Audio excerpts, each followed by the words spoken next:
ഈ കാലത്ത് നമ്മുടെ ഉള്ളിലാണ് ആസുരതയുള്ളത്. പണ്ടുകാലത്ത് അധർമ്മവും അനീതിയും ആസുരതയും കാണാൻ ലങ്കയിൽ പോകണമായിരുന്നു. ഇന്ന് നിങ്ങൾ ലങ്കയിൽ പോയാൽ രാവണനെ കാണാനാവില്ല. എന്നാൽ നിങ്ങൾ നിങ്ങളുടെ മനസ്സിനുള്ളിലേക്ക് ഇറങ്ങി നോക്കൂ. സ്വാർത്ഥതയും നികൃഷ്ടതയും കാമക്രോധ മോഹ മതമാത്സര്യങ്ങളും നിങ്ങളുടെ വ്യക്തിത്വത്തെ തകർക്കുന്ന രീതിയിൽ രാവണ രൂപത്തിൽ വാഴുന്നത് കാണാം. സ്വാർത്ഥതയും ഇടുങ്ങിയ ചിന്താഗതികളും ഇന്ന് അലങ്കാരമാണ്.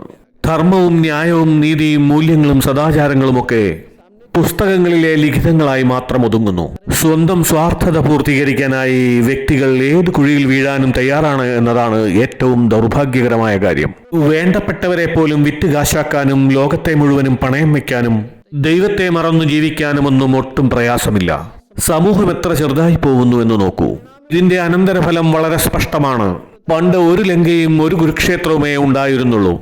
ഇന്ന് ഓരോ മനസ്സും ലങ്കയാണ്, ഓരോ വീടും മഹാഭാരതമാണ്. അതൃപ്തിയും അസന്തുഷ്ടിയും വ്യക്തിജീവിതത്തിന്റെ മുഖമായി മാറിയിരിക്കുന്നു. നിങ്ങൾ അവർക്ക് കുബേരന്റെ ഖജനാവ് മുഴുവനായി നൽകി നോക്കൂ, അവരെ സന്തുഷ്ടരാക്കാനാവില്ല.